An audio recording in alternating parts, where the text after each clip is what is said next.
कौन से ग्रह मेरे सपोर्ट में है और कौन से ग्रह मेरे विरोध में है। अगर मेरा कोई बहुत शक्तिशाली ग्रह है कुंडली में, यानी अच्छा है, उच्च का है, लेकिन वो मेरा विरोधी है। ऐसी कोई डेट पैसा कमाने की भी होती है कि शेयर मार्केट में 1 रुपया डालो और आपका ही शेयर आज 100 का हो जाए, जी, ये या क्रिप्टो में हो जाए या कहीं भी हो जाए, ऐसी भी होती तो वो कैसे निकलेगी? है। वो और अगर हम मान लीजिए हम ट्रेड लेते हैं तो कोई पर्टिकुलर मंत्र करके बैठें या पर्टिकुलर कोई मेडिटेशन करके बैठें कि जिससे कि जो भी हमने ट्रेड लिया है वो हमारी ही डायरेक्शन में हो। क्या हम अपने उपाय या प्रार्थना या जो भी आपका सिस्टम है, उससे क्या विधाता का लिखा बदल सकते हैं? विधाता का ऐसा कुछ लिखा हुआ नहीं है। आपकी हॉरोस्कोप जो है वो आपके कर्मों का एक आईना है। यहाँ पर मैं स्टार्ट ऐसे करना चाहूँगा कि अगर समस्या है ना तो मेरे पास समाधान, आई हैव द सॉल्यूशन।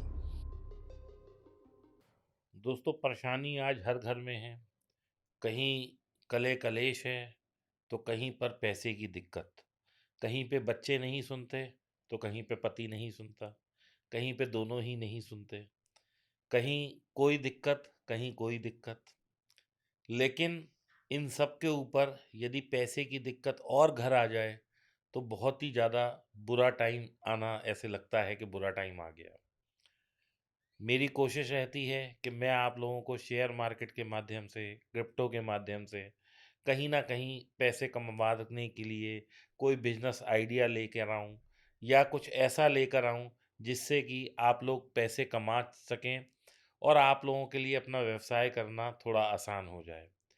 इसी दौड़ में मैं कहूँ या इसी रिजीम में मैंने जिस गेस्ट को आज इनवाइट किया है आप लोगों की हेल्प के लिए या आप लोगों को सही गाइडेंस देने के लिए, वो हैं डॉक्टर विनय बजरंगी जी, जो कि पिछले 25 साल से एक बहुत ही सक्सेसफुल एस्ट्रोलॉजर हैं, जो कि हर तरह की परेशानियों का निदान आपको लिए गाइडेंस दे सकते हैं। उनसे ये भी समझेंगे कि कैसे पैसे की परेशानी को हल किया जाए या लाइफ में किस तरह से प्रोग्रेसिव रहा जाए, पैसा कमाया जाए और जो है उसकी शांति या अपने काम की उन्नति किस तरह से लाई जाए। तो दोस्तों, स्वागत करते हैं डॉक्टर विनय बजरंगी जी का। वेलकम डॉक्टर साहब, वेलकम विनय जी, कैसे हैं आप? नमस्कार, बहुत अच्छे। नमस्कार बजरंगी जी, नमस्कार। Thanks for coming to our show. Bajrangi ji, आज का पॉडकास्ट बहुत इंटरेस्टिंग होने वाला है क्योंकि ये एक एस्ट्रोलॉजी एक ऐसा टॉपिक है जो सबको फैसिनेट करता है और सब अपना फ्यूचर जानना चाहते हैं।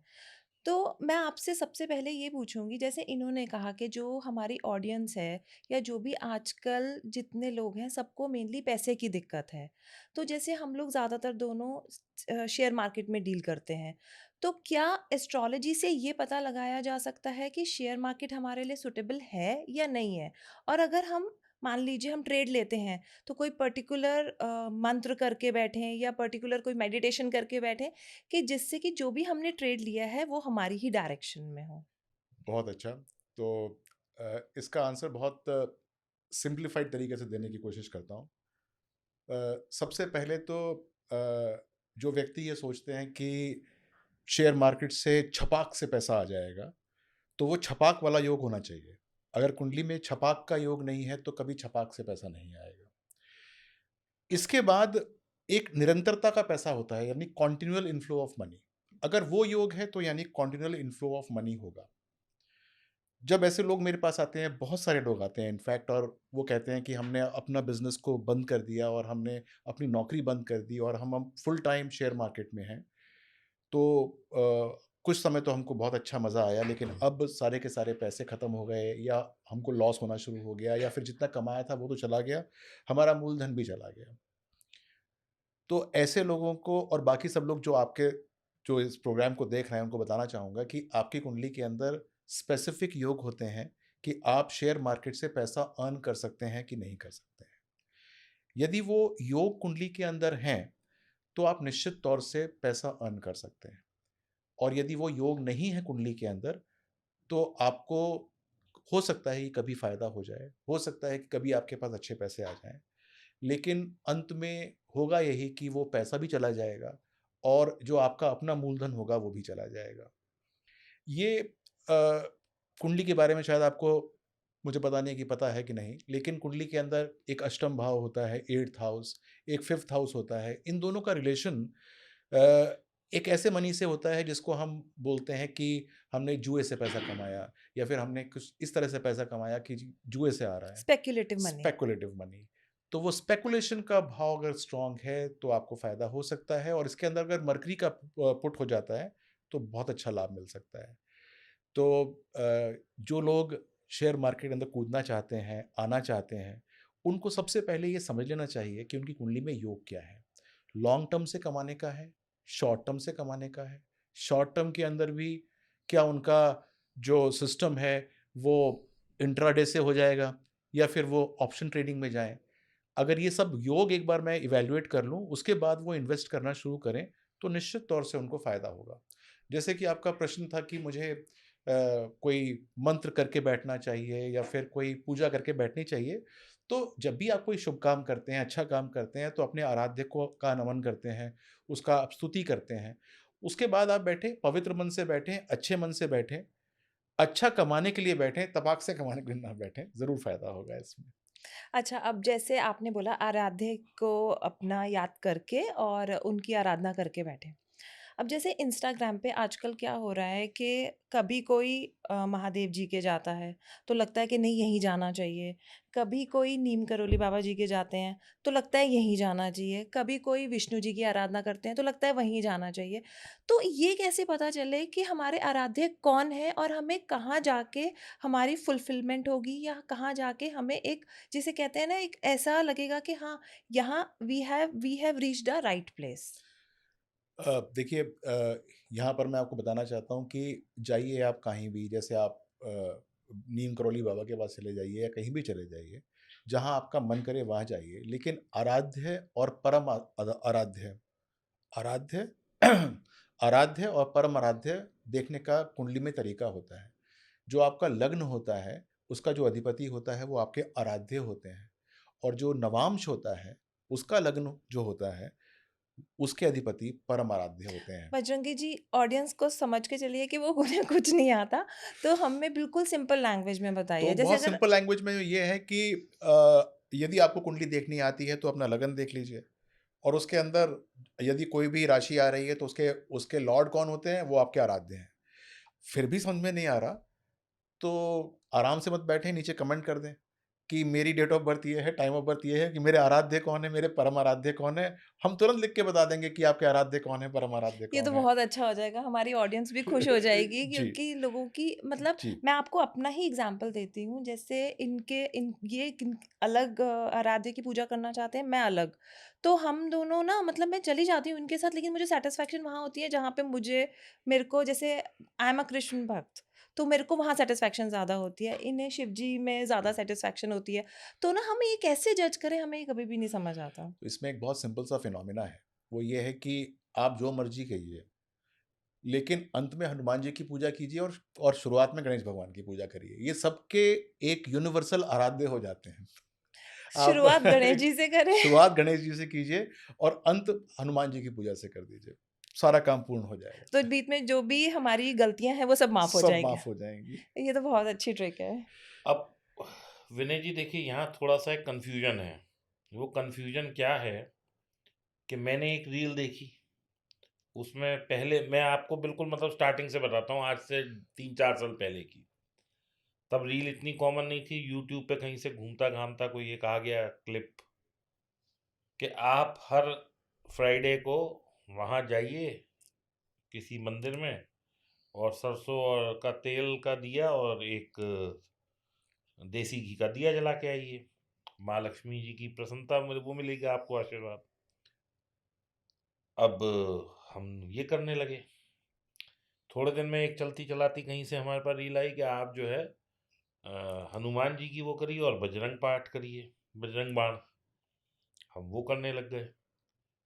फिर थोड़े टाइम बाद एक ऐसा चलन सा आया कि जिसे देखिए वो बाबा नीम करोली जा रहा है, हम वहाँ चल दिए। तो क्या है कि क्योंकि हम लोग ना कहीं भी जाके, जैसे आपने अभी आराध्य की बात कही, मैं क्षमा चाहूँगा ऑडियंस से अगर मैं किसी की भावना को ठेस पहुँचा रहा हूँ, लेकिन हम लोगों को बचपन से आज तक किसी को बताया ही नहीं गया कि पूजा की विधि ये है, आराध्य ये है, ये आपके इष्ट है, ये आपके भगवान है। पापा मम्मी मान लो शिव मंदिर जा रहे हैं, हम लोग वहां से पूजा शुरू हो गई। मान लो पापा का मन आज शिव जी की जगह कृष्ण भगवान के मंदिर जाने का पड़ गया, उन्हें लगा नहीं अब मैं यहाँ नहीं वृंदावन जाना है, हम भगवान श्री कृष्ण को मानने लग गए। ये तो यहाँ तक की स्टोरी हुई, बहुत अच्छी बात है। फिर मैं किसी और एक पंडित के पास गया। अब तक मैं सब रील ज्ञान से चल रहा था, अब मैं एक पंडित के पास चला गया। उसने कहा जी कि आप क्या करते हैं? मैंने कहा जी मैं तो हनुमान चालीसा 8 बार पढ़ता हूँ, जैसे मुझे किसी ने बताया। वो एक्चुअली रील ने बताया था। तो उसने कहा सर आपको तो इससे लाभ की जगह हानि होएगी। मैंने कहा क्यों? बोले क्योंकि आपकी कुंडली में मंगल जो है वो कुछ बैठा हुआ है, नीच है, ऊँच है, मुझे नहीं समझ में आई। लेकिन उसने कहा मंगल आपको फ़ेवर नहीं करेगा। अगर आप ये पढ़ेंगे तो आप अपने मंगल को शक्ति दे रहे हैं और मंगल आपके यहाँ हानिकारक है। तो अब देखिए बात में कितना बड़ा कॉन्ट्रडिक्शन आ गया। मैं हनुमान जी की आराधना करना चाहता हूँ लेकिन वो मेरे लिए ठीक नहीं है। जबकि वैसे एक तरफ कहा जा रहा है भगवान सारे एक हैं। तो इस पे थोड़ी-सी क्लैरिटी दीजिए कि किस आदमी को कैसे इष्ट चुनना है, कैसे पूजा करनी है? कहीं ऐसा तो नहीं कि हमें जाना लेफ्ट में, हम राइट में जा रहे हैं, तो इससे लोगों का नुकसान हो रहा है। चलिए, स्टार्ट मैं आपकी रील की बात से करता हूँ। अब मेरे को शेयर मार्केट के बारे में कुछ ज़्यादा पता नहीं है। जी, तो आजकल मोबाइल है, मैंने खोल के देखा तो किसी का आ गया कि ऐसे करो, फिर किसी दूसरे का आ गया वैसे करो, तीसरे का आ गया वैसे करो। मैंने किसी एक सज्जन की बात सुन के इन्वेस्टमेंट करना शुरू कर दिया, पता लगा कि मेरे को लॉस हो गया। लॉस हो गया। फिर मैंने वो सज्जन को छोड़ दिया, फिर मैं दूसरे सज्जन के पास चला गया। तो इसके बारे में आप क्या कहेंगे? नहीं, विनय जी देखिए ऐसा है, मैं यहाँ पे ये कहूँगा नहीं, मैं यहाँ पे ये कहूँगा और मैं हर रील में अपनी या हर इंटरव्यू में भी यही कहता हूँ कि stock market you are dealing with your own money. तो आपको जो भी करना है आप सीख कर करिए, समझ कर करिए और एग्जैक्टली, चार्ट को देख के करिए। एग्जैक्टली। इसीलिए मैं कहता हूँ कि ये जो रील्स के अंदर आपको कोई जेनेरिक उपाय बताता है, ये करने का कोई लाभ नहीं होता है। आपको हमेशा स्पेसिफिक उपाय करना होता है, और उपाय भी वो जो आपके मन को बदले। हम चित्र को देखते हैं अपना चरित्र बदलने के लिए, चित्र को खुश करने के लिए नहीं करते। हम कभी भी पूजा करते हैं तो हम ये नहीं करते कि हमको चरित्र को खुश करना है। हनुमान जी की हम पूजा कर रहे हैं तो हनुमान जी को खुश करने के लिए नहीं करते। उनके जितने गुण थे वो आभूषण के रूप में अपने अंदर धारण करने की चेष्टा करते हैं। यदि हमारे पास बेसिक फ्लॉ सिर्फ गेन करने के लिए, तो कभी भी गेन नहीं होगा। हो सकता है कि हमारी दशाएं कुछ ठीक चल रही हों, हमने 2-4 उपाय टोटके किए हों, हमको लाभ हो जाए, हमको लगे कि मज़ा आ गया, और फिर वही उपाय करते हुए हमको नुकसान हो जाए, हम फिर वहीं पर खिन्न हो जाएँगे, परेशान हो जाएँगे कि क्यों हो रहा है, क्यों नहीं हो रहा। अच्छा, अब एक बात और भी है कि आपने एक कॉलेज से पढ़ाई करी और वहाँ पर 6 गुरु थे। मान लीजिए कि वो गुरु आपको पढ़ाते नहीं हैं, और यदि आप उनको सर नमस्कार, सर गुड मॉर्निंग करेंगे, तो वो क्या आपसे रुष्ट हो जाएँगे? नहीं, तो ऐसे हनुमान जी कैसे हो जाएँगे आपसे? यदि आपकी कुंडली के अंदर नेगेटिव हनुमान जी भी बैठे हैं या फिर नेगेटिव भाव के अधिपति भी बैठे हैं, मान लीजिए, और आप उनकी पूजा करते हैं, तो वो आपसे रुष्ट कैसे हो सकते हैं? वो आपसे रुष्ट नहीं होंगे। पर आप लोगों का जैसे कोई भी एस्ट्रोलॉजर होते हैं, तो आप लोग कहते हैं ना कि ये आपका बुध नीच का है या शुक्र नीच का है या कोई भी एक पर्टिकुलर स्टार नीच का है, तो आप इसको छोड़िए, जो आपका मजबूत है उसको और स्ट्रेंथ दीजिए, इसकी पूजा ना करके आप उसकी पूजा करिए। नहीं, नहीं, ऐसी बात नहीं। देखिए, मैं जहाँ पर रहता हूँ, मेरे सपोर्टर्स कौन हैं? मेरी वाइफ़ सपोर्टर हैं, मेरे माँ-बाप सपोर्टर हैं, मेरे बच्चे सपोर्टर हैं। जी। मेरे कुछ शत्रु हैं, जो मुझे अच्छा नहीं समझते, वो मेरे विरोधी हैं। मान लीजिए कि मेरी माँ की तबीयत ठीक नहीं रहती या मेरे पिता की तबीयत ठीक नहीं रहती, यानी कि वो नीच अवस्था के अंदर हैं मान लीजिए, तो इसका मतलब ये नहीं है कि वो मेरे सपोर्टर नहीं है। वो सक्षम नहीं है, ये हो सकता है, लेकिन वो मेरे सपोर्टर हैं मन से, तो मुझे उनको ठीक करना है। तो हमको कुंडली के अंदर ये देखना होता है कि कौन से ग्रह मेरे सपोर्ट में हैं और कौन से ग्रह मेरे विरोध में हैं। अगर मेरा कोई बहुत शक्तिशाली ग्रह है कुंडली में, यानी अच्छा है, उच्च का है, लेकिन वो मेरा विरोधी है, यानी कि वो मुझे परेशानी देगा या दिक्कत देगा, तो मेरे को तो उसको स्ट्रांग तो करना ही नहीं है, बल्कि उसको तो मुझे वीक करना चाहिए। हल्का करना चाहिए। और कोई मेरा निर्बल ग्रह है जो कि मेरा सपोर्टर है, उसको तो मैं सपोर्ट करने की चेष्टा करूंगा, उसको तो मैं उठाऊंगा ऊपर, किसी भी तरीके से उसको उठा के लेकर आऊंगा ऊपर। तो कुंडली के अंदर क्या नीच का है, क्या उच्च का है, ये सारी भ्रांतियां हैं, ये सारी भ्रांतियां हैं। कुंडली से हमको ये पता चलता है कि कौन मेरे सपोर्ट में है और कौन मेरे विरोध में है। अगर मुझको ये पता लग जाए कि मेरी कुंडली के अंदर कौन सपोर्ट में है, कौन विरोध में है, तो मेरे से गलती नहीं हो सकती। और वहीं से मुझे अपने आराध्य और परम आराध्य की बात होती है। अच्छा, आपका क्वेश्चन मैं और बताता हूँ कि आप कभी पूजा कराइए अपने घर में, तो क्या करेंगे वो? सबसे पहले गणेश भगवान की पूजा गणेश करेंगे, जी की पूजा करेंगे। उसके स्थान देवता की पूजा करेंगे। आप जिस गांव में बैठे होंगे उस गांव देवता की पूजा करेंगे, जिस शहर में बैठे होंगे शहर देवता की पूजा करेंगे। उसके बाद वो आपसे पूछेंगे कि आपका गोत्र कौन है और आपके कुल देवता कौन है। आप बताएंगे कि मेरे कुल देवता ये हैं, फिर वो आपके कुल देवता की पूजा करेंगे। फिर वो आपसे आपके इष्ट परम इष्ट को पूछेंगे, आपको नहीं पता होगा तो आपकी राशि पूछेंगे, और फिर वो अपने हिसाब से गणना करके बताएंगे। तो वो किसी को भी नाराज नहीं करते, वो पूरा हिरार्कियल वे के अंदर सबकी पूजा करते हैं। हाँ, आप जब खुद करते हैं तो आपके पास इतना समय नहीं होता। आप, इसीलिए मैंने बोला कि अगर आपके पास समय नहीं है, आपको पता नहीं है, गणेश भगवान की पूजा कर लीजिए, हनुमान जी की पूजा कर लीजिए, आपका काम सिद्ध हो जाएगा। ये आराध्य और परम आराध्य में क्या डिफरेंस है? देखिए, एक आपके फिजिकल बीइंग को देखते हैं और एक आपके स्पिरिचुअल बीइंग को देखते हैं। तो जो आपके फिजिकल बीइंग को देखते हैं वो आपके आराध्य होते हैं, जो आपके लगन कुंडली या D1 चार्ट से पता चलता है उसका असेंडेंट लॉर्ड कौन है। और जो स्पिरिचुअल हॉरोस्कोप होता है वो D9 हॉरोस्कोप होता है, इसको नवांशा बोलते हैं, नवांश कुंडली। उसका जो असेंडेंट होता है, उसके जो अधिपति होते हैं वो हमारे परम आराध्य होते हैं। एग्जाम्पल? एग्जाम्पल के लिए मान लीजिए कि आपकी कुंडली जो है उसमें मेष लगन है, तो आपके आराध्य हुए हनुमान जी। ठीक है, मेष लगन की कुंडली का अगर हम नवांश देखें तो वो लियो लगन होगा। तो लियो लगन का जो अधिपति होगा वो विष्णु भगवान हो जाएंगे। तो आपके परम आराध्य विष्णु भगवान हो गए और आपके आराध्य हनुमान जी हो गए। तो ये कुंडली में एग्जैक्टली क्लियर हो जाता है? एग्जैक्टली क्लियर होता है, इसमें कहता कोई इधर उधर की बात ही नहीं है कि आपके आराध्य कौन है, परम आराध्य कौन है। ओके। एक बहुत इंपॉर्टेंट चीज, लेकिन इसका मतलब एक छोटी सी बात, इसका मतलब ये नहीं है कि बाकी हमारे हमारे मतलब हम उनकी पूजा नहीं करेंगे, उनकी अनुकंपा नहीं लेंगे। आराध्य और परम आराध्य का हिरार्की लेवल हमने डिसाइड कर लिया कि ये आराध्य है, ये परम आराध्य है, ये वाली बात है। जी सर। मैं दिसंबर में पैदा हुआ, अखबार में कुंडली आती थी, मैं सारी जिंदगी जो है कैप्रिकॉर्न के हिसाब से देखता रहा। जी जी जी जी जब मैं पंडित से मिला तो उसने कहा सर आपको तो ये देखनी नहीं है, आप तो मीन में हो। जी अब ये क्या कंफ्यूजन है? जी मैं इंग्लिश में देखता हूँ तो मैं कैप्रिकॉर्न हूँ, मैं हिंदी में देखता हूँ या मैं लग्न के हिसाब से जो भी आप लोग देखते हैं तो मैं मीन हो जाता हूँ। सारी जिंदगी में देखता आया कि मैं मीन पढ़ रहा, अगर मैं आज का देख रहा हूँ तो मीन या मानी कि मीन मीन हो गया वो पाइसन। पाइसन। मैं आज अखबार में पाइसन देख रहा हूँ तो उसमें लिखा है कि आज आप बच के चलें, एक्सीडेंट होगा। मैं कैप्रिकॉर्न देख रहा हूँ, वो कह रहा है आज आपका दिन बहुत अच्छा है। अब ये दो कॉन्ट्राडिक्टरी चीज हो गई। अच्छा, मैं आपको इसके बारे में बिल्कुल खुलासा करता हूँ और ये सबको पता लगना चाहिए सॉरी। कि क्या है। मैं आपको ये खुलासा करता हूँ, सबको पता लगना चाहिए क्या चीज़ है ये। क्योंकि कंफ्यूजन जैसे इन्होंने बोला ये बहुत कन्फ्यूजन है। लोगों को है। आपने कभी हिंदी का अखबार शायद नहीं देखा। हिंदी के अखबार में आप जाएंगे तो जो राशि होती है उसके आगे नाम लिखे होते हैं, चू चे चो ला लिखा होता है उस पे कि आपकी राशि मेष राशि है, कापा तो मारा दी ये वो। सब हाँ लिखा जी, होता जैसे है। मेरा पापे वर्गो तो आता है। आपका नाम का स्टार्टिंग जो होता है वो हिंदी से देखा जाता है, और जो अंग्रेजी का है वो यूनिफॉर्म है। अब वो नाम का स्टार्टिंग भी आजकल लोग रखते नहीं है, राशि का नाम रखते नहीं है, नॉर्मली दूसरा नाम रखते हैं।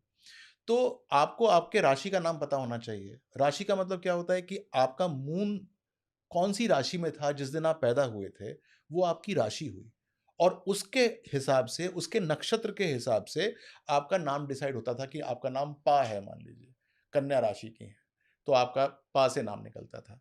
तो आप यदि अभी भी अंग्रेजी के हिसाब से देखते हैं, वो 21 तारीख से लेकर 20 तारीख तक का सिस्टम यस। देखते हैं, तो वो सनशाइन है, वो अंग्रेजी सिस्टम है, वेस्टर्न सिस्टम है, that is western astrology, not Indian astrology. Indian astrology में देखते हैं तो आप देखते हैं राशि के नाम से, चंद्रमा की। चंद्रमा के हिसाब से। तो यहाँ पर मैं फिर आपके सारे दर्शकों को ये कहना चाहूँगा कि भाई अपनी चंद्र राशि निकाल लो। नहीं निकाल सकते, मेरी वेबसाइट पे जाओ, वहाँ पर अपना नाम, डेट ऑफ बर्थ टाइप करोगे, तुमको चंद्र राशि आ जाएगी।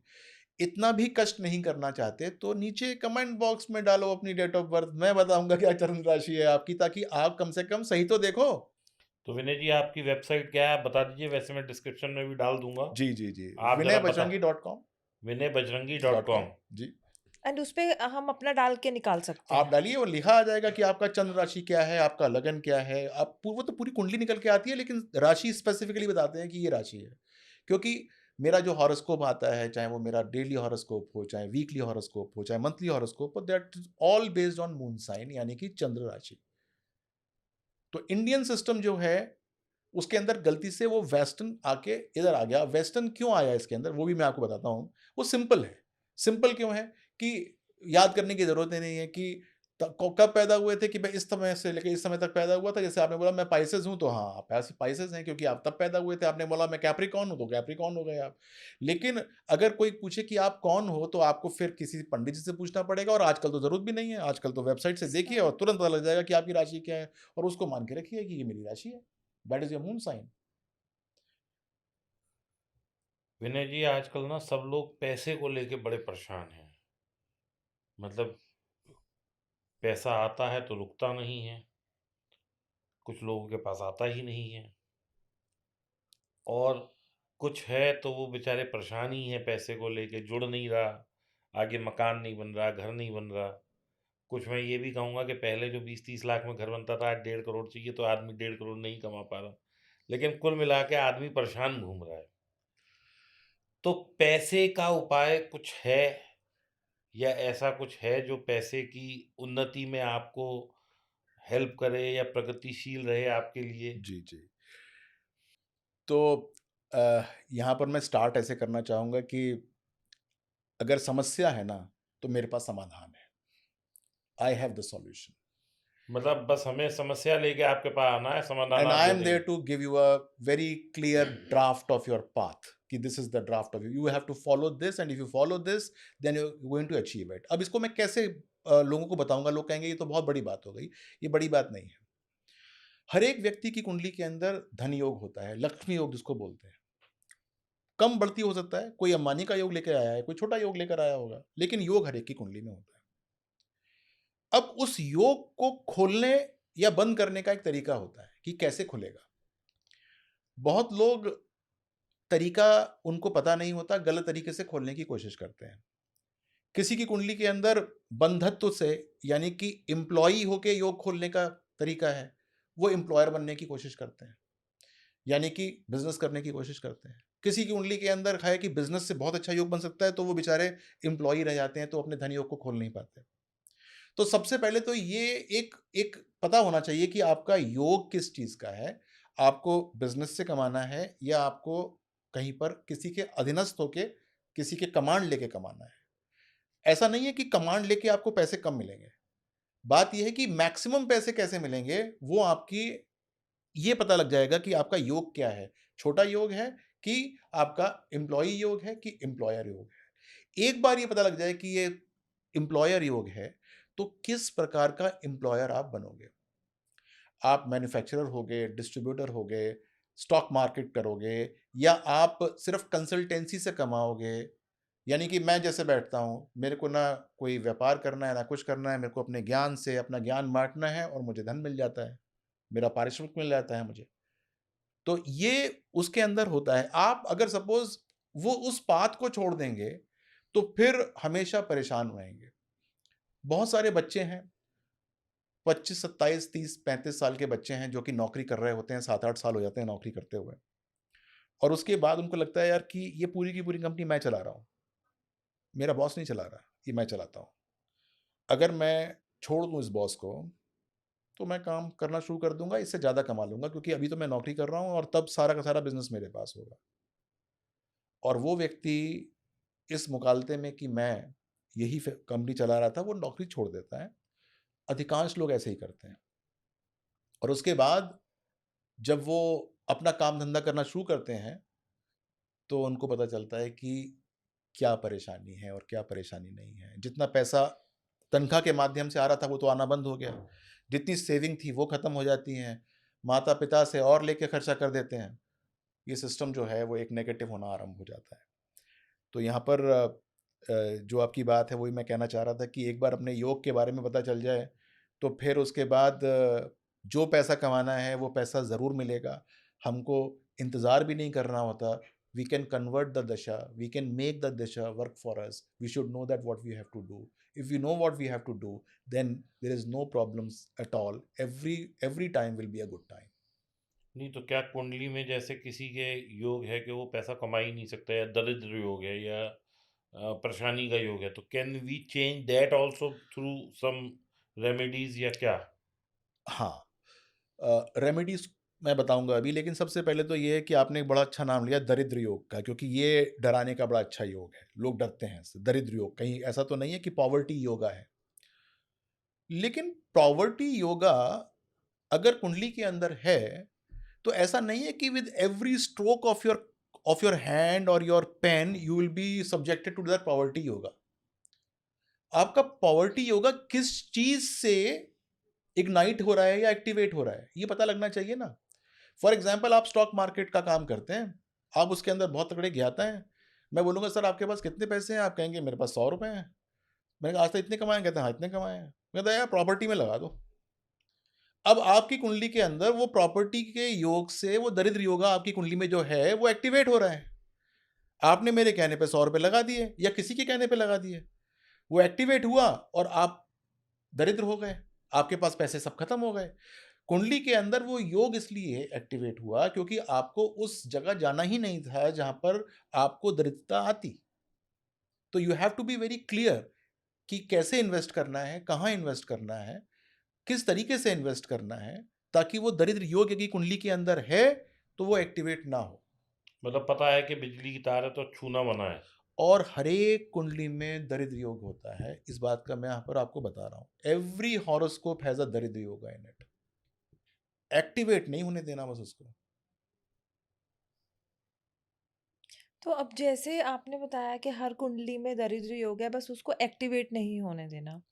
तो ये तो एक बहुत वो हो गया कि अगर वो प्रॉपर्टी में इन्वेस्ट कर देगा तो उसका वो एक्टिवेट हो जाएगा। क्या कोई ऐसी डेली हैबिट है या कोई डेली टेंडेंसी है लोगों की, कोई डेली फीचर ऐसे हैं जिनकी वजह से उनका दरिद्र योग एक्टिवेट हो जाए ताकि वो लोग वो दुष्कर्म ना करें? जो एक नॉर्मल तरीके होते हैं कि झूठ बोलना, ओवर कमिट करना, फिर अपनी बात को बहुत बढ़ा चढ़ा के किसी को बता देना, फिर कोई भी चीज़ को इस प्रकार से बेच देना कि उसको पता हो कि एक ही बार बेचनी है, उसके बाद तो मुझे दोबारा यहाँ जाना नहीं है। इस प्रकार की जो चीज़ें होती हैं वो व्यक्ति राहु के द्वारा कुंडली के अंदर होती हैं। कुछ शनि प्रधान चीज़ें होती हैं जो व्यक्ति करने की कोशिश करता है, ज़िद्दीपन करता है, ज़बरदस्ती उस चीज़ को एक्टिवेट करने की कोशिश करता है जो कि कुंडली में है नहीं, या ऐसा काम करने की कोशिश करता है जिससे कुछ होना नहीं है। ये सब शनि प्रधान चीज़ें होती हैं। यदि हमने वो सब चीज़ें काम करना शुरू कर दिया, तो धीरे-धीरे ये सब चीज़ें कुंडली के अंदर एक्टिवेट होती हैं और फिर दरिद्र रोग को एक्टिवेट कर देती हैं, जिससे कि नुकसान होना शुरू हो जाता है। बहुत सारे आपने बच्चे देखे होंगे जो कि बिज़नेस करना शुरू करते हैं। शुरू के 6-8 महीने, 1 साल तो कहते हैं बहुत अच्छा चला मेरा, बहुत अच्छा चला। लेकिन उसके बाद जैसे ही सबको पता चलता है कि इसके रंग कैसे थे, तो लोग उससे विथड्रॉ करना शुरू कर देते हैं। लोग उसको कमिटमेंट जो दे रहा है उसकी बात मानना बंद कर देते हैं, तो उसका विथड्रॉल शुरू हो जाता है। तो वहाँ पर उसने अपना दरिद्र योग ही एक्टिवेट कर दिया होता है, और जिस बिज़नेस से उसको मैक्सिमम प्रॉफ़िट हो रहा था या उसने मज़ा लिया था, वो फिर नेगेटिविटी की तरफ चले जाना शुरू हो जाता है। क्या सही कर्म करने से हमारे योग बदलते हैं और हमारी कुंडली में जो प्रॉब्लम्स हैं या जो कि जो हम कहेंगे नेगेटिविटीज़ हैं वो ख़त्म होती हैं? बिल्कुल। सही कर्म की डेफिनेशन क्या है? सही कर्म की डेफिनेशन कर्मा करेक्शन है कि you have to karma correct yourself out. ये एक बहुत छोटा टर्म है कर्मा करेक्शन, लेकिन बहुत ही बड़ी साइंस है ये कि what karmas you have to basically implement in yourself. और हर आदमी को ये पता होता है कि उसके अंदर डिफेक्ट्स क्या हैं, क्या परेशानी है, और वो परेशानी को यदि वो हटाना शुरू करेगा तो बहुत सारी चीज़ें अपने आप ठीक होनी शुरू हो जाती हैं। अब प्रॉब्लम ये है कि हम लोग, जैसे फॉर एग्जांपल एक मियाँ बीवी हैं, हस्बैंड वाइफ हैं। उनको पता है कि आपस में क्या परेशानी है, उनको पता है कि क्या दिक्कत है आपस में, किस लेकिन बात पे लड़ाई हो किस सकती बात पर है। लड़ाई होती है या हो रही है। तो जो हस्बैंड होगा या जो वाइफ होगी वो दूसरे को समझाएंगे, तुमको बात समझ में नहीं आ रही क्या, तुम ऐसे ठीक हो जाओ। तो अपने आप को ठीक करने से पहले वो उनकी अपेक्षा ये होती है कि दूसरा आदमी ठीक हो जाए। तो ये एक बहुत ही रेसिप्रोकल साइंस है। यदि हम ये एक्सपेक्टेशन बंद कर दें कि दूसरा वाला कैसे ठीक होगा और अपने आप को ठीक करना शुरू करें, तो वो एक रेसिप्रोकेशन में अपने आप ही ठीक होगा। ये बात हमको समझ में नहीं आती। Karma correction is a very very vast field, और हर चीज के अंदर, ये मैंने आपको बहुत छोटा एग्जांपल दिया है, आपके हर जीवन के फोर्टे के अंदर वो काम करता है, और वो आपको एक बहुत अच्छी मतलब एक वाइब्स कहूँगा ला कर देता है, और आपके जीवन को ट्रांसफॉर्म करने की कोशिश करता है। तो क्या जो हमारी पास्ट लाइफ है, उसके हमारी नेगेटिविटीज़ क्या इस लाइफ में कंटिन्यू होती हैं? बहुत ही शानदार क्वेश्चन, बहुत ही बढ़िया question. I was waiting for this question for that matter. अच्छा, आपने अपना हॉरोस्कोप देखा है? Have you seen your horoscope? नहीं, शादी के टाइम ही देखा था जब नहीं, शादी हुई कभी थी। और वो भी आपने गलत था वो पंडित भी जी। गलत था। मैं आपको आप बताऊँ। यकीन माने कि हमारी शादी कैसे हो गई, मैं तो आज तक ये मतलब वो हूँ, क्योंकि जो कुंडली मेरी मम्मी पिछले 25 साल से मुझे, मतलब 20 साल से दिखा रही थी, वो कुंडली ही मेरी नहीं थी। ठीक है। बजरंगी जी, मैं आपको एक एग्जांपल दूंगी इसमें। मैं खुद हैरान हूँ, इन्होंने इनका जो टाइम ऑफ बर्थ था और जो मेरा टाइम ऑफ बर्थ था उससे हमारा मैच हुआ। चलो जी, हो गया। हम एक बहुत पहले एक पंडित जी के पास गए। हमें नहीं पता उनको क्या सूझा, उन्होंने फ़ोन किया कि ये जो है दीपक जी का टाइम आपने गलत बताया है। तो और इस मैंने बात को हो गए हैं 10-15 10 साल। और हम बहुत हैरान, हमने कहा नहीं जी गलत नहीं है, मम्मी तो यही बताती हैं। उन्होंने कहा नहीं, जो टाइम आपने बताया है उसके हिसाब से मुझे जो अभी प्रेज़ेंट में आपका योग दिख रहा है कि आपके 2 बच्चे हैं और इस एज के हैं, वो इस टाइम पर नहीं आ रहा। तो मेरे हिसाब से टाइम गलत है, आप रीचेक करो। तब हमने अपनी मदर को, इनकी मदर को मैंने बोला मम्मा आप टाइम चेक करो। उन्होंने टाइम देखा और उन्होंने वाक़ई बताया कि नहीं बेटा ये तो गलत है, मेरे को गलत ध्यान था। मतलब वो पिछले 20 साल, मेरी शादी 21 साल की उम्र में हुई थी। 20 साल से वो मुझे गलत बता रही थी। इनसे पहले जो मैंने 2-3 लड़कियाँ छोड़ दी, वो भी इसका मतलब गलत में ही थीं, और चलिए, ये वो फिक्स आपका हो गई। आपका अपना भाग्य है। आपके क्वेश्चन का मैं आंसर दे रहा था, इसलिए मैंने आपसे क्वेश्चन पूछा था कि आपने अपना हॉरोस्कोप देखा है कि नहीं देखा? नहीं, मैंने तो नहीं उस दिन देखा। के बाद मान हमने हॉरोस्कोप देखना ही नहीं बंद कर जी। दिया। नहीं, मेरा क्वेश्चन एक्चुअली आपका आंसर, जो मेरा हाँ, आंसर है पास्ट वो लाइफ वो का। पास्ट लाइफ पे था। तो मान लीजिए कि आपकी डेट ऑफ बर्थ जो है वो 1 जनवरी सन 1981 है, मान लीजिए, ठीक है। और सुबह 6 बजे आप दिल्ली में पैदा हुई, ये मान लीजिए। तो इसका मतलब क्या हुआ, 1 जनवरी सन 1981 सुबह 6 बजे आपका हॉरोस्कोप कास्ट हो गया।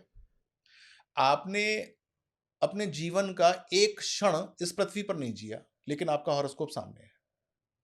गॉट बिल्कुल। My point? यस।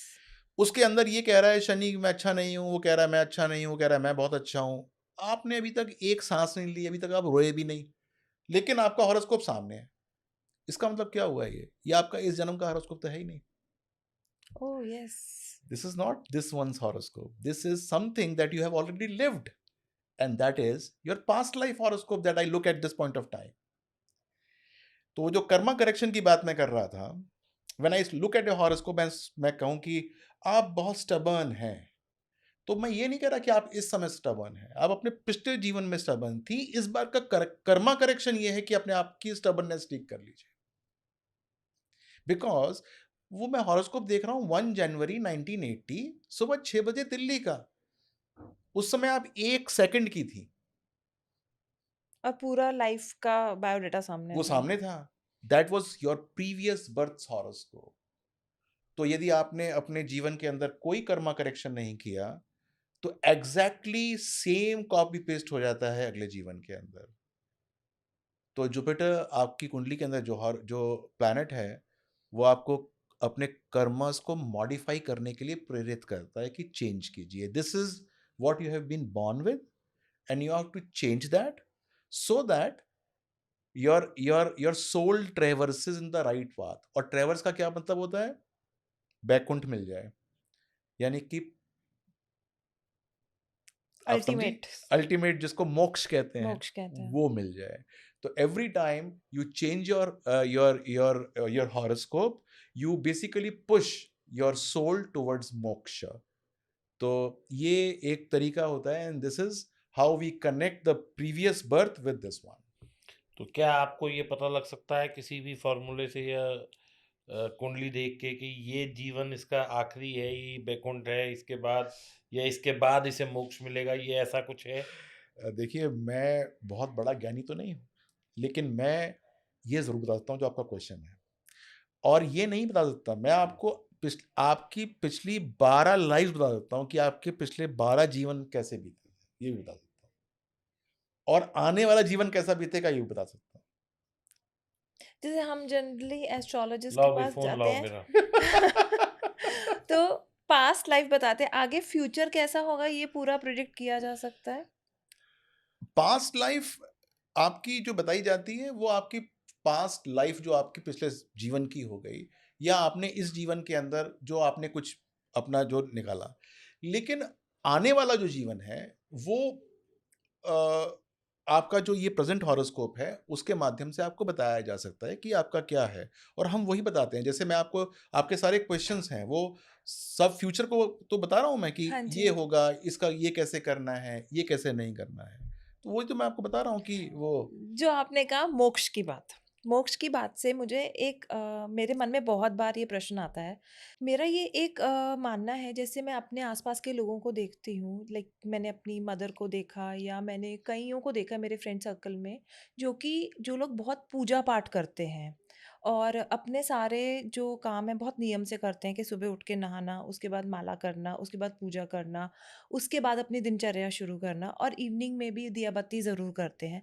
वो लोग अधिकतर ज़्यादा परेशान रहते हैं और उनका मन ज़्यादा विचलित रहता है। तो ऐसा क्यों है? देखिए, मैं इसको ज़्यादा नहीं मानूँगा, क्योंकि ये एक जेनेरिक बात है। क्योंकि नॉर्मली क्या होता है कि हर एक आदमी अपनी कुंडली से गवर्न्ड होता है। तो हो सकता है कि किसी व्यक्ति की कुंडली के अंदर दुख लिखे हों, लेकिन उसका नवम भाव भी मजबूत हो, तो वो ज़्यादा धार्मिक भी रहेगा। लेकिन दुख भी लिखे हुए हैं, तो दुख तो उसको भोगने ही पड़ेंगे जो उसकी कुंडली के अंदर लिखे हुए हैं। उसको छोटा-मोटा वो अल्टर कर सकता है, लेकिन दुखी तो वो रहेगा ही रहेगा, या परेशान तो रहेगा ही रहेगा। इसका आंसर और ये भी हो सकता है कि ज़रूरी नहीं है कि स्लो जो गाड़ी चला रहा हो उसका एक्सीडेंट ना हो। एक्सीडेंट हो सकता है, लेकिन तेज़ चलाने वाले का ज़्यादा प्रोबेबिलिटी बढ़ जाती है प्रोबेबिलिटी बढ़ एक्सीडेंट जाती होने है। की। तो हर एक आदमी अपनी-अपनी कुंडली से गवर्न्ड है। तो जिनकी आप बात कर रही हैं या चर्चा कर रही हैं, हो सकता है कि उनका किसी प्रकार से कुंडली के अंदर कोई दोष हो, जो कि उस समय एक्टिवेटेड हो या परेशान हो। एक बात विनय जी मैं पूछना चाहता हूँ, जब हमने ये चर्चा शुरू की अपनी, तो आपने कहा समस्या आप लाइए, समाधान मैं दूँगा। अभी आपने कहा कि मैं जो आपके दुःख हैं वो तो भोगने ही पड़ेंगे। तो फिर अगर दुःख भोगने हैं तो फिर समस्या समाधान क्या है? देखिए और दूसरी चीज़, क्या जो विधाता ने लिख दिया हमारी कुंडली में कि किसी आदमी का लिख दिया कि भैया इसका तो तकलीफ आएगी, क्या हम अपने उपाय या प्रार्थना या जो भी आपका सिस्टम है, उससे क्या विधाता का लिखा बदल सकते हैं? विधाता का ऐसा कुछ लिखा हुआ नहीं है। आपकी हॉरोस्कोप जो है, वो आपके कर्मों का एक आईना है। उसके अंदर आपको कैसे डेविएट करना है या कैसे आपको ट्रैवर्स करना है, ये पता चलता है। अब मान लीजिए कि आपकी कुंडली के अंदर ये लिखा है कि ये परेशानी पॉसिबल है, या लॉस ऑफ फेम है, या लॉस ऑफ नेम है। ये आपकी कुंडली में नज़र आ रही है। तो या तो हम उस राह पे आपको नहीं भेजेंगे, या फिर उस पे हम बहुत मिनिमम आपको परेशानी हो, ऐसा ऐसा होता है। ऐसा नहीं है कि अगर आपकी कुंडली के अंदर कोई नेगेटिविटी लिखी है तो वो होके ही रहेगी। यदि आप अपने आप को कर्मा करेक्ट करते हैं, तो वो हो सकता है कि नेगेटिविटी ना हो, वो बिल्कुल ना हो। इंडिकेशंस हॉरोस्कोप के होने के बाद भी वो प्रॉब्लम आपको जीवन में नहीं आए, यदि आपने अपना रास्ता या जो पथ है वो बदल दिया है। बजरंगी जी, ये तो हमने अभी बहुत जनरलाइज बात करी। अब हम आते हैं रिलेशनशिप्स पर। आजकल जैसे जो बच्चे हैं वो जनरली या तो शादी करना नहीं चाहते, अगर करना चाहते हैं तो अपनी मर्जी से करना चाहते हैं। उनके लिए यह है कि हम आपकी चॉइस से नहीं करेंगे। तो वहाँ पर तो ये हम कुंडली मिलवाने का सोच ही नहीं सकते भई। अगर उन्होंने एक पार्टनर चूज़ कर लिया है, तो वो उसी पार्टनर के साथ ही रहना पसंद करेंगे। तो उसका क्या सॉल्यूशन है और हम कैसे उन्हें ये कन्विंस करें कि भई आप जो है एक प्रॉपर एस्ट्रोलॉजर के पास जाके अपने गुण मिलवाइए। और उसमें भी एक मेरा एक इसी में ही एक प्रश्न निकल के ये आता है कि जो ये गुण मिलवाने वाली जो बात होती है, जैसे मेरे एक नोन में हैं, उनके कुल 4 गुण मिलते हैं। लेकिन उनकी शादी बहुत अच्छी चल रही है। उन्हें एक पंडित जी ने कहा कि आप गुड़ पे मत जाइए और आप जो है कंटिन्यू करिए, ये रिश्ता बहुत अच्छा चलेगा। लेकिन वही कई हैं जिनके मान लीजिए 30 से ज़्यादा गुण भी मिल रहे हैं, लेकिन उनके बीच में कोई कंपैटिबिलिटी नहीं है। तो ये क्या सिस्टम है टोटल? तो ये थोड़ा-सा ना मिसकंसेप्शन है, और मिसकंसेप्शन बहुत तेज़ी से वायरल हो चुका है कि गुण ही सब कुछ है। फॉर एग्ज़ाम्पल, आप एक गाड़ी खरीदने जाइए और गाड़ी आपको बाहर से अच्छी लग रही है, बहुत अच्छी सजा रखी है उसने, लेकिन उसके अंदर इंजन नहीं है, तो आपको लेने का फ़ायदा नहीं है। गाड़ी देखने में भर अच्छी लग रही है, आप बोलोगे ना ये मुझे ये वाली गाड़ी चाहिए, कहते हैं भाई साहब ये तो ये बन रही है, हम लोग अभी रिफर्बिश कर रहे हैं इसको, अब ये ठीक हो जाएगी तब दी जाएगी। तो जो गुण होता है वो गाड़ी का खोल है, यानी कि कितने गुण मिले, उसने कहा 25 मिल गए, 30 मिल गए, 5 मिल गए। तो वो कोई डेफिनेट चीज नहीं होती शादी के लिए। इसके बाद और बहुत सारे मिलान होते हैं जो कि करने जरूरी हैं। और गुण मिलान जो है दैट इज जस्ट 20% वेटेज का काम होता है, 80% कोई और चीज होती है।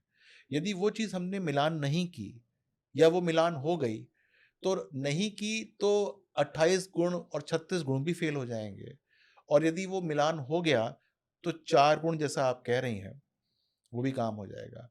मेरी यूट्यूब वीडियोस हैं जिसके अंदर मैं गुण मिलान के ऊपर यही चर्चा करता हूँ कि 4.5 गुण के अंदर शादी हो सकती है, और हो सकता है कि 32 गुण मिलते हों और तो भी नहीं हो शादी सकती। ना हो और खराब हो जाए। जब मैं पीएचडी कर रहा था अपनी एस्ट्रोलॉजी के अंदर, तो जो मेरा सब्जेक्ट था, जो मेरी कोर एक्सपर्टीज थी, वो मैरिज एस्ट्रोलॉजी थी। तो मैंने बहुत सारे हॉरोस्कोप्स की पड़ताल की, और हॉरोस्कोप मिलते भी नहीं हैं। जब आप पढ़ रहे होते हैं आपको कितने मिल जाएंगे, अपने रिश्तेदारों के मिल जाएंगे, कुछ और मिल जाएंगे। तो मैं कड़कड़डूमा कोर्ट गया था, वहां जाकर बैठता था, और वहां पर जो लोग आकर डिवोर्स के कपल्स आते थे उनसे डेट ऑफ बर्थ लेकर आता था। कि क्या प्रॉब्लम है क्या उन्हें? प्रॉब्लम है, आप सोचिए कि सन 2000 1998 99 की बात कर रहा हूँ मैं। उस समय वो लोग जो हैं वो कहते थे कि मोस्टली लोग जो थे कहते थे हमारी तो कुंडली मिला के शादी हुई है और हम कोर्ट के चक्कर काट रहे हैं। पंडित जी ने तो हमारी कुंडली मिला दी थी और अब हम यहाँ पर कोर्ट के चक्कर काट रहे हैं। तो वो वाली बात बहुत मन पे स्ट्राइक करती थी कि इन लोगों के कुंडली जो मिलाई जाती है उसके बाद भी इनकी नहीं चल रही है। तो there is something deeper into it, it is not just गुण मिलान। तो वो लोग जो सिर्फ गुण मिलान के बेस के ऊपर शादी रिजेक्ट कर देते हैं या शादी एक्सेप्ट कर लेते हैं, वो गलती कर रहे हैं। They have to go a bit deeper into it. बहुत सारी चीजें उसके अंदर ऐसी होती हैं जो कि पॉजिटिव हो जाती हैं, और बहुत सारी ऐसी बातें होती हैं जो कि पता नहीं होती और नेगेटिव हो जाती हैं। तो I would say that a deeper analysis of the karakas of marriage, doers of marriage, Jupiter, Venus, Mangal, इनकी मिलान होने बहुत जरूरी है। Once we do that and once we come to a conclusion कि ये कारक मिलान ठीक हो रहे हैं, तो चाहे 2 गुण मिलते हो या 4 मिलते हो, उससे शादी हो फ़र्क नहीं सकती है, फर्क पड़ता। नहीं पड़ता, उससे शादी हो सकती है। और बजरंगी जी जो ये आजकल की जनरेशन लव मैरिजेस कर रही है, उनको कैसे कन्विंस करें? उनको कन्विंस करने का तो बहुत मुश्किल तरीका है, क्योंकि वो अब अपनी मर्जी के मालिक हो चुके हैं, और माँ बाप को वो कुछ ज़्यादा समझते नहीं हैं। कम से कम बुद्धिमानी में तो अपने आप को ऊपर ही मानते हैं वो। तो और वो जब जिसको किसी को चाह लेते हैं, किसी को पसंद करते हैं, तो उससे शादी करके ही मानते हैं। तो हो सकता है कि उनके आपस में कंपैटिबिलिटी ना हो, क्योंकि मेरे पास ऐसे बहुत सारे केसेस भी आते हैं जिसके अंदर जो कोर्टशिप पीरियड था वो 4-4 5-5 साल का था, और शादी 6 महीने भी नहीं टिकी। शादी 6 महीने भी नहीं चली। एक हाँ, बहुत अच्छे फ़िल्म स्टार हैं जो डांस बहुत अच्छा करते हैं। वो तो चाइल्डहुड फ्रेंड्स थे तो भी उनकी वो मैरिज है वो जी। वैनिश हो गई। तो ऐसे है कि मतलब 5-5 6-6 साल they were dating, and then when they got married they couldn't even survive for 3-4 months. तो ये सब ऐसे खुलासे होते हैं कि the sun shines very differently once you are married. Right? तो वो एक बिल्कुल नया पूरा वो खुलता है जो लोगों को समझ में नहीं आता। तो उसके लिए भी मेरे पास उपाय है, और वो उपाय ये है कि come to me, I will let you know that where the spark has gone. वो जो स्पार्क था जो पहले पहले था, अब कहाँ गया वो? I will just find it out for you. मैं बताऊँगा कि कैसे ये स्पार्क को दोबारा लेकर आया जाए, और क्या उपाय किए जाएँ ताकि उससे लाभ हो। और उपाय ये नहीं होते कि पूजा पाठ कर लो, पूजा पाठ इज़ कमिटमेंट। अब आपको जैसे बहुत बार आपने कहा कि पूजा कर लो, पाठ कर लो। भगवान के पास हम जाते हैं तो भगवान के पास हम कोई हमारे पास ऑब्जेक्टिव होता है। हम सोचते हैं कि हमारे बच्चे की नौकरी लग जाए, तो हम उस तरीके से जाते हैं और बच्चे को भी समझाते हैं कि बेटा इंटरव्यू अच्छा दे देना, ये अच्छा कर देना।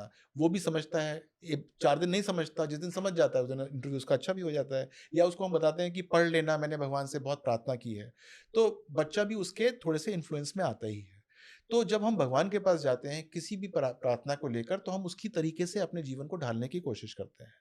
हुँ। तो फिर अगर मान लीजिए विवाह नहीं भी चल रहा है, तो किस-किस चीज़ को हमको कम करना है, किसको बढ़ाना है, किस चीज़ के अंदर को क्या रिस्ट्रेन रखना है लड़के को, कब-कब रिस्ट्रेन रखना है, कब-कब उसकी ऐसी दशा आएगी जब छोटी-सी बात उसके लिए बड़ी हो जाएगी, लड़की के लिए कब कौन-सी छोटी-सी बात बड़ी हो जाएगी। ये दशा हम इवैल्यूएट करते हैं, उनको टाइम पीरियड बताते हैं कि इस प्रकार से रहने की कोशिश करो, then your marriage will work. And I am very proud to announce that most of the couples who come to me and they are really fighting, and they think of even separating, and one has filed for divorce also, वो भी फिर दोबारा they start living under the same roof। तो ये happily. Happily, yes. तो astrology works here कि जब बिल्कुल ही दोनों के दोनों नॉर्थ साउथ हो गए हों, उसके बाद भी उनका काम अच्छा होना शुरू हो तो जाता है। बट उनमें भी एक्सेप्टेंस है कि आपकी बात सुन के वो उसको फिर वर्क जब वो ऑन आए हैं करते हैं? मेरे पास तो ये कुछ सोच के आए हैं, चलो एक बार चलते हैं किसी एस्ट्रो काउंसलर के पास चलते हैं। एक काउंसलिंग हो जाती है। काउंसलिंग करने के बाद बहुत सारी बातें होती हैं। फिर मन की ऐसे बहुत सारे उद्गार होते हैं जो कि आपस में नहीं निकाल पाते, या निकालते हैं तो उनका झगड़ा हो जाता है। मेरे पास निकालते हैं तो धीरे से निकल भी जाता है, और फिर जो है उसके बाद बैरियर लग जाता है। और फिर उनको how to lead your life now in future, क्या बात है, सास की दिक्कत है, माँ की दिक्कत है, किसकी दिक्कत है, घर की दिक्कत है, अलग रहना है, इकट्ठे रहना है, बहुत सारी बातें होती हैं। तो वो you come to a solution, and the marriage works. ये तो हमने मैरिज की बात करी। अब हम ये बात करते हैं कि जैसे आजकल आईवीएफ पे बहुत ज़्यादा स्ट्रेस हो रहा है। मतलब नॉर्मल प्रोसेस से they keep on delaying, the couples keep on delaying the pregnancy, और बाद में वो एज जो है वो निकल जाती है। तो इस पर कोई ऐसा ऐसा कुछ उपाय है या कोई ऐसी चीज़ है कि जो कि समझाई जा सके कि भई ये आईवीएफ का ट्रेंड कंप्लीटली कम हो जाए? डॉक्टर ज़रूर मुझे हिट करेंगे, लेकिन स्टिल आई वांट कि यूनिवर्स को फ़ायदा हो।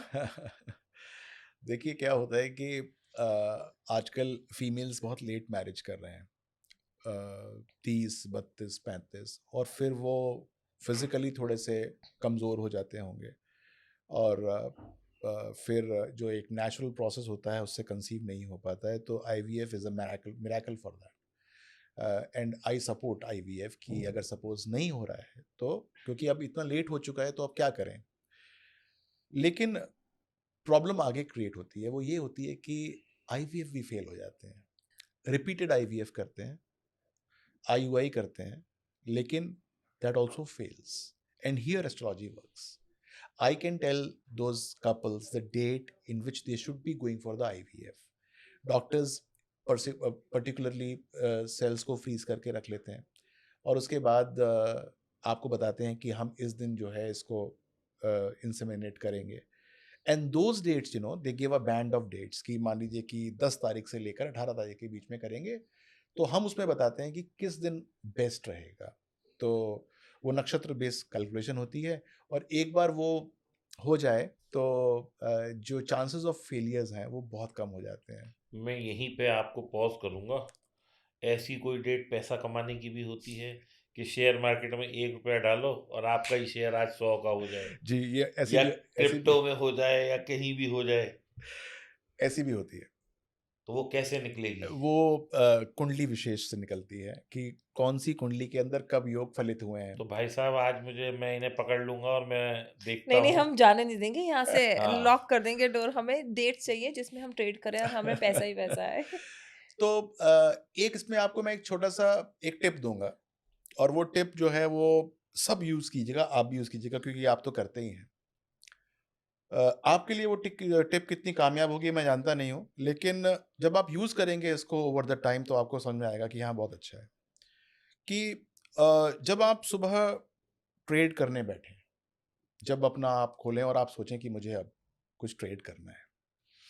जाने से पहले मतलब कमिट होने से पहले एक बार ना साँस लेना शुरू करिएगा और देखिएगा कि आपका कौन-सा नथुना चल रहा है ज़्यादा, लेफ्ट चल रहा है कि राइट चल रहा है। कभी-कभी लेफ्ट से ज़्यादा तेज़ हवा आ रही होती है अंदर, जब आप वो करते हैं, साँस लेते हैं और कभी-कभी राइट से आ रही होती है। अभी जैसे कभी-कभी दोनों सेम आ रहे होते हैं। अभी जैसे जब राइट से आ एक रही है, अभी जैसे मेरी लेफ्ट से आ रही है। मेरी राइट से हाँ, आ रही है। तो अगर आपको लेफ्ट से आ रही है तो मेरी आपको बात पसंद नहीं आ रही है। मेरी आपको राइट से आ रही आपको है। राइट से आ रही है तो आपको मेरी बात पसंद आ रही है। तो ये मैं बता रहा था आपको शेयर मार्केट, ये तो मज़ाक की बात थी। ये शेयर मार्केट बता रहा था कि अगर आप कोई डिसीज़न लेने जा रहे हैं और आपका लेफ्ट नथुना चल रहा है, तो आप मत कीजिएगा, वो इम्पल्सिव है। अच्छा। हाँ, वो चंद्रमा के ऊपर बेस हो गया और अगर आपका राइट चल रहा है, तो वो एग्रेसिव है, तो आप उसके अंदर एग्रेसिवली भी जा सकते हैं, अगर आपका राइट चल रहा है तो। तो कल, परसों, नरसों जब भी आप करिएगा और अपनी वीडियो पे आप खुद ही कमेंट डालिएगा नीचे कि कितना आपको ये वाला ट्रिक कामयाब हो रही है कि नहीं हो रही है। और मैं सबसे कहूँगा कि वो भी डालें कि वो जब सुबह कोई भी छोटा से छोटा कमोडिटी कुछ भी खरीदें और फिर उस हिसाब से खरीदें। मैं ये नहीं कहता कि चंद्रमा जब आपका चल रहा हो, मतलब लेफ्ट चंद्रमा होता है, जब चल रहा हो तो आपको नहीं खरीदना चाहिए। लेकिन वो आपका बहुत इमोशनल या आपका मोमेंटस डिसीज़न होता है कि मैं ये कर देता हूँ। अब मैंने तो मेरे को इतना काटना ही काटना था या मुझे इतना जोड़ना ही जोड़ना था, तो वो होता है। वो उसको एक बार छोड़ेंगे तो ठीक हो जाएगा सब कुछ। तो हम ये मान लें कि अगर कोई हम इम्पोर्टेंट डिसीजन लेने जा रहे हैं तो हम ये चीज़ चेक करें एग्ज़ैक्टली कि कि हमारी वो राइट डिस नॉस्ट्रिल वर्क कर रही है। कौन-सी नॉस्टल वर्क कर रही है, वो आपका इमोशनल डिसीजन है या आपका सोचा-समझा डिसीजन है। वो राइट और लेफ्ट से पता लग जाएगा आप। बहुत जगह इमोशनल भी काम करते हैं, बहुत जगह इमोशन काम करती है। बेटी जैसे आपकी बोले कि मुझे कहीं घूमने जाना है 3 दिन के लिए, आप जब उसको हाँ बोलेंगी, तो आपकी लेफ्ट ही काम कर रही होगी। कोई काम नहीं करती है। तब ये लगता है कि किसी तरह ट्रिप कैंसल हो जाए। बजरंगी जी, ये तो हमने अब रिलेशंस की बात करी, हमने बच्चों की बात करी, अब हम घर पर आ जाते हैं। जब हम घर पर आते हैं, आजकल लोग जनरली फ्लैट्स में रह रहे हैं, इंडिविजुअल हाउसेस थोड़े से कम हो गए हैं कंपैरेटिवली, या है तो आप हर चीज़ तुड़वा नहीं सकते हो वास्तु के अकॉर्डिंग। जैसे आजकल बहुत सुनने में आ रहा है कि जो नॉर्थ ईस्ट का टॉयलेट है, वो डिस्ट्रक्टिव है और वो कैंसर कॉज करता है। तो इसकी कोई रेमेडी है? क्योंकि जो बेचारा फ्लैट में रह रहा है, वो कहाँ चेंजेस कराएगा? वो पॉसिबल ही नहीं है। देखिए ये जो क्वेश्चन है आपका, ये मुझसे बहुत लोग पूछते हैं और फ्लैट के अंदर यदि नॉर्थ ईस्ट के या कोठियों के अंदर भी नॉर्थ ईस्ट पे बहुत सारे टॉयलेट्स होते हैं क्योंकि कभी-कभी मजबूरी होती है कि वहीं बनेंगे। तो मैं उनसे कहूँगा कि ज़्यादा तोड़-फोड़ करने की ज़रूरत नहीं है, उपाय कर लीजिए। जो आपका कमोड होता है, सीट होती है, वो आप उस दीवार से हटा दीजिए जो बिल्कुल नॉर्थ ईस्ट की तरफ है। उसको आप शिफ्ट कर दीजिए अपनी बाकी 3 या 2 दीवारों के ऊपर, तो आपका काम सिद्ध हो जाता अगर है। वो भी ना किया जा सकता हो, क्योंकि वो वाटर सप्लाई और वो सब चीज़ें तो वैसी होंगी। थोड़ा बहुत एडजस्टमेंट हो जाता है, दाएँ-बाएँ मतलब एक एग्ज़ैक्ट जो जो ईशान कोण बनता है, उसको अवॉइड करके लेफ्ट राइट कर देंगे तो काम हो जाएगा। ईशान कोण के ऊपर बिल्कुल ना करें। यानी कि जो आपकी मध्य रेखा होती है, वहाँ से 5-7 डिग्री इधर, 5-7 डिग्री इधर से अलावा जो अगर आप शिफ्ट कर देंगे, तो वो बहुत आराम से शिफ्ट हो जाता है। मैंने देखा बहुत सारे जगह पर फ्लैट्स में ख़ास तौर से जिसके अंदर और कोई तरीका नहीं है, तो आप अपनी पॉटी सीट को थोड़ा-सा चेंज कर दीजिए, ठीक हो जाएगा। ओके। और अभी जैसे ना अभी जैसे हमारे एक जानने वाले हैं, उन्होंने घर शिफ्ट किया। वो घर उनके लिए बहुत प्रोग्रेसिव है, मतलब अच्छी इनकम हो रही है, कोई ऐसी दिक्कत नहीं है। लेकिन मेल्स के लिए वो घर प्रोग्रेसिव है, उनके घर की फीमेल्स ना जनरली बीमार रहने लग गई हैं उस घर में। तो क्या ऐसा होता है कि आप घर शिफ्ट करते हैं तो वहाँ की वाइब्रेशन डिफरेंट होती हैं? बिल्कुल हो सकता है और अगर घर की सारी फीमेल्स बीमार रह रही हैं तो ये एक बात है जो कि देखने वाली है। उनको घर की एनर्जी बैलेंस करनी चाहिए और कम से कम जो फीमेल्स हैं उनको अपने सोने का डायरेक्शन बदल देना चाहिए। क्या डायरेक्शन होनी चाहिए? उनका जो सर है वो साउथ की तरफ होना चाहिए, फीमेल्स का खास तौर से, और अगर साथ में मेल्स भी हैं तो अपना डायरेक्शन साउथ कर दें। अब बेड चेंज करने की ज़रूरत नहीं है, सिर्फ तकिया चेंज कर तकिया दें, चेंज कर दें। बस कि जहाँ पर साउथ है वहाँ तकिया लगा दें और आपका डायरेक्शन चेंज हो जाएगा। और एकदम स्वास्थ्य के अंदर अगर कोई नेगेटिविटी सबको आ रही है, देखिए कोई स्पेसिफिक आ रही हो सकता है कुंडली में कोई ऐसा दशा या योग चल रहा हो, लेकिन अगर सबकी हो रही है तो कोई ना कोई नेगेटिव वाइब्रेशंस हैं। साउथ की तरफ स करके सोना शुरू कर दें। कोई भी ना तोड़ करें ना फोड़ करें, बस अपना जो जो तकिया है वो साउथ की तरफ कर दें।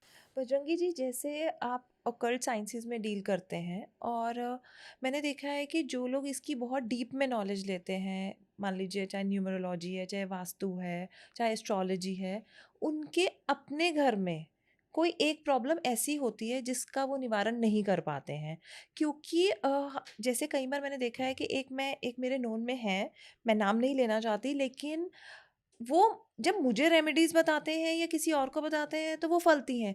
लेकिन उनकी अपनी लाइफ़ इतनी डिस्टर्ब रहती है, तो मेरे मन में ये क्वेश्चन आता है कि जब वो मेरा भला कर सकती है तो वो अपने आप का क्यों नहीं कर पा रही है? देखिए, हर एक कुंडली के अंदर या हर हॉरोस्कोप के अंदर 9 ग्रह होते हैं, and everyone has to deal with his own Saturn, own Rahu, own Ketu, the negativities of the horoscope for that matter. तो ऐसा नहीं है कि अगर मुझे रेमेडीज़ आती हैं, तो मेरा जीवन बहुत अच्छा हो सकता है। मेरे को अगर रेमेडीज़ आती हैं, तो मुझे पता है कि कैसे मुझे नेविगेट करना है। आपको मैं हेल्प कर सकता हूँ, लेकिन जो मेरे अपने कर्म हैं या कोई भी व्यक्ति है जो कि ऑकल्ट साइंसेस करता है, उसके जो अपने कर्म हैं, उससे तो उसको निकलना ही पड़ेगा। और आजकल के ज़माने में ख़ास तौर से मैंने ये देखा कि लोग नेम पाने के लिए, फ़ेम पाने के लिए न जाने क्या-क्या करते हैं, जो आप अभी पहले ज़िक्र कर रही थी कि ये उपाय बता दिया, वो उपाय बता दिया, बहुत कुछ गलत भी बताते हैं। तो वो भी तो एक बोझ लेकर चल रहे हैं अपने ऊपर, उसकी भी तो नेगेटिविटी झेलनी पड़ेगी ना, तो सब झेलते अपने-अपने हिस्से का ही है। चलिए विनय जी, अब एक छोटा-सा मतलब बस क्विक लास्ट क्वेश्चन मैं कहूँगा, सेकंड लास्ट। सेकंड लास्ट जी, इनका भी है एक, जी।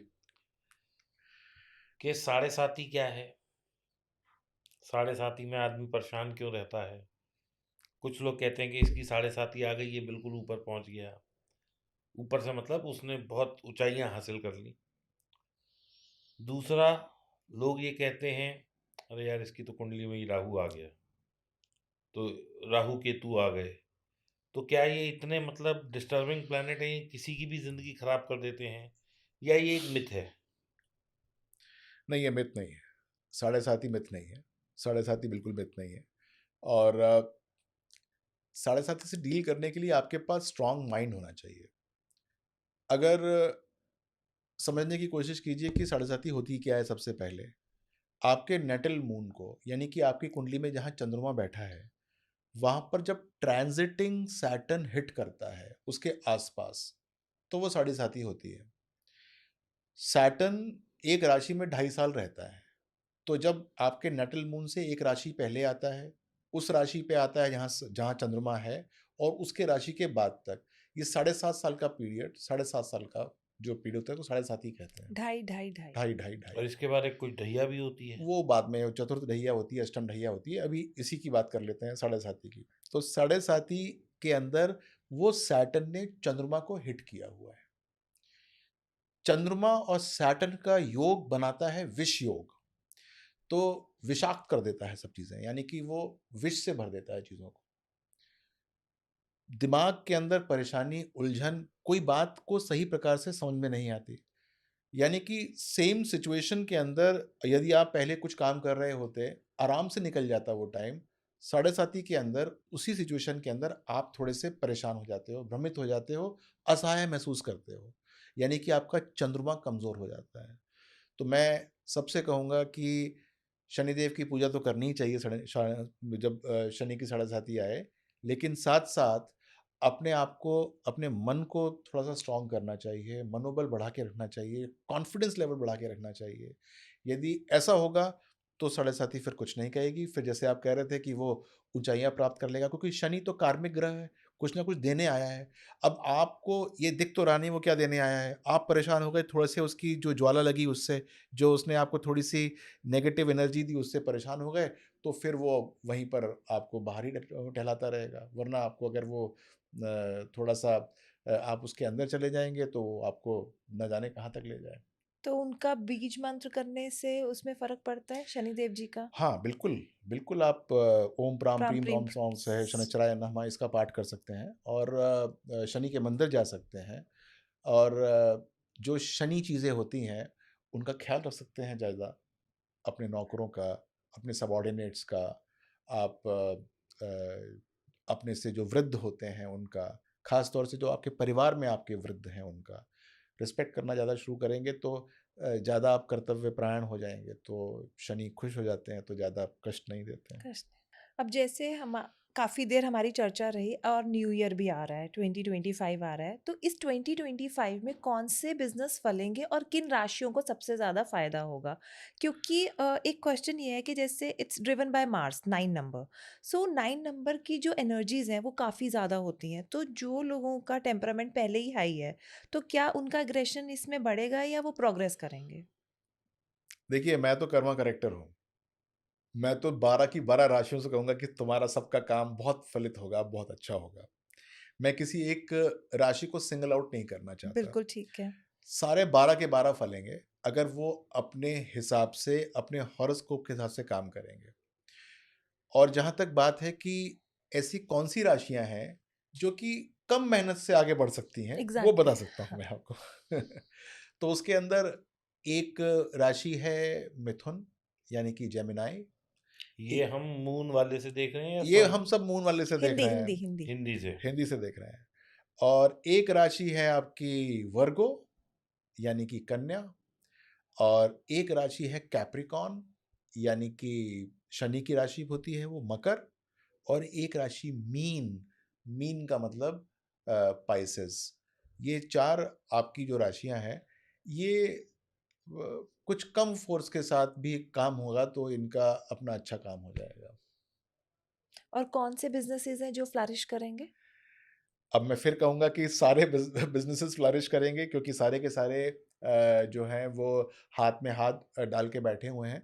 लेकिन जो नए बिज़नेसेस शुरू करते हैं, जो जो बच्चे नया बिज़नेस डालना चाह रहे हैं, उसके अंदर राहु का फ़ील्ड ऐड करेंगे। राहु का मतलब होता है वायरलेस, राहु का मतलब होता है मीडिया, राहु का मतलब होता है सोशल मीडिया, राहु का मतलब होता है कि to deal with news and this, उसको ऐड करेंगे तो वो कुछ ज़्यादा अच्छे फल देंगे। मोबाइल यानी फ़ोन्स। मोबाइल फ़ोन्स उसके अंदर जो है वो काफ़ी अच्छे उनको फल मिलना शुरू हो जाएँगे। तो आई वुड से दैट कि इसको ऐड करो, बाकी जो काम कर रहे हो वो तो कर ही रहे हो। और स्टॉक मार्केट में अगर हम उससे कोरिलेट करें तो 2025 में कौन-सी इंडस्ट्रीज़ चलेंगी ताकि लोग वही स्टॉक्स लें, उससे रिलेटेड? देखिए इससे अच्छा क्वेश्चन तो इसका आंसर तो आप दे सकते हैं कि क्या चलेगा, क्या नहीं चलेगा, जो रोज़ ट्रेडिंग करते हैं और जो रोज़ देखते हैं। नहीं, हम उन्हें ना स्टार्स से कोरिलेट करना चाहते हैं। विनय जी, ये तो आपने ना बीच में से एस्केप रूट ढूँढ लिया। हम देखिए, ये एक बहुत बड़ा हॉराइज़न है 12 महीने का। 12 महीने के अंदर कभी आपका पेट्रोलियम ऊपर होगा, पहले 3 महीने, फिर उसके बाद आपका इंफ्रा ऊपर हो जाएगा, राइट? वो जैसे-जैसे पॉज़िटिविटी बढ़ेगी जिस-जिस प्लैनेट की, वो फिर आपको देना शुरू कर देंगे। तो पेट्रोलियम, इंफ्रा, इन सब के अपने-अपने टाइम्स आएँगे। तो मान लीजिए किसी एक पर्टिकुलर कंपनी का भी स्टॉक है, तो ज़रूरी नहीं है कि उसके सारे स्टॉक बढ़ रहे होंगे, उसके पेट्रोलियम के स्टॉक्स ठीक चल रहे होंगे और जो इंफ्रा के स्टॉक्स हैं, वो थोड़े से हल्के हो जाएँगे। तो इससे तो मैं ये कहूँगा कि सबसे पहले तो ये लोगों को ये देखना चाहिए कि वो लॉन्ग टर्म ट्रेड करें या शॉर्ट टर्म ट्रेड करें। शॉर्ट टर्म ट्रेड के अंदर भी कौन-सी ट्रेड करें, ये समझ लें अच्छी तरीके से।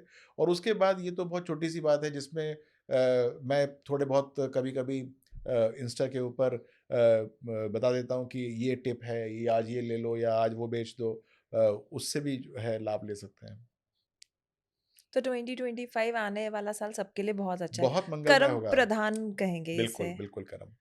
एग्रेशन होगा, मंगल की एनर्जी होगी, शनि का साथ होगा, गुरु की बुद्धि होगी, और बुध का बचपना होगा उसके अंदर, शुक्र की खूबसूरती होगी, राहु का जलवा होगा, केतु का अध्यात्म होगा। 2025 बहुत अच्छा होगा। 2025 बहुत अच्छा। तो विनय जी, जैसे कोई लोग होते हैं कहीं पंडित के पास जाते हैं, उसके बाद वो कुछ क्रिस्टल पहन लेते हैं, नग पहन लेते हैं, मैंने भी कुछ पहने हुए हैं।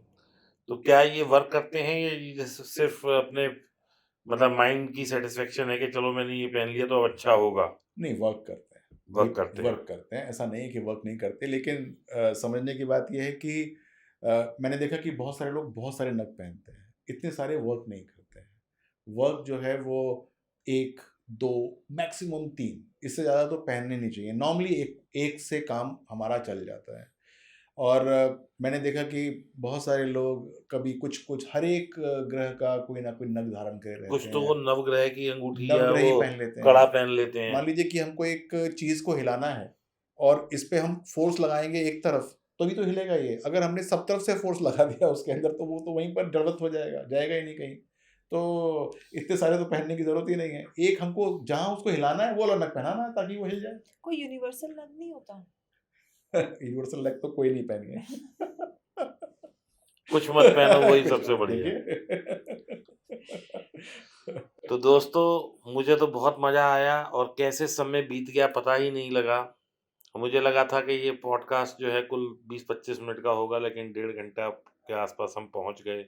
थोड़ा कट कट करके अब कम करा है, लेकिन मज़ा बहुत आया। मुझे तो बहुत कुछ सीखने को मिला। आशा करता हूँ कि आप लोगों को भी बहुत कुछ सीखने को मिला होगा, और आपके अंदर जो बहुत सारे क्वेश्चंस थे कि क्या प्लैनेटरी मूवमेंट्स होती हैं, किस तरीके से करना चाहिए, क्या विधि-विधान हैं, कैसे आप लोग रेमेडीज़ को अडॉप्ट करें, कैसे आप लोग समझें चीज़ों को। तो आशा करते हैं कि हमने आपके काफ़ी सारे सवालों के जवाब इस पॉडकास्ट में दिए होंगे, और आप लोग जैसा विनय जी ने बताया कि कमेंट करिए, अपना डेट ऑफ बर्थ वगैरह लिखिए, ये लग्न आपका बता देंगे क्या है, और उससे आपको काफ़ी सारी आपकी चीज़ों में मदद मिलेगी। तो इसी आशा के साथ कि आप लोग सब खुश रहें, संपन्न रहें और खूब अच्छा करें। लाइफ आप लोगों के लिए भर-भर के पैसा और खुशियाँ लेके आए। धन्यवाद देते हैं आज विनय जी का, जिन्होंने अपना बहुमूल्य समय हमारे लिए निकाला और हमारा आमंत्रण स्वीकार किया इस पॉडकास्ट के लिए। तो बहुत-बहुत शुक्रिया विनय जी आने के थैंक लिए। यू। धन्यवाद। धन्यवाद, धन्यवाद। धन्यवाद। My pleasure.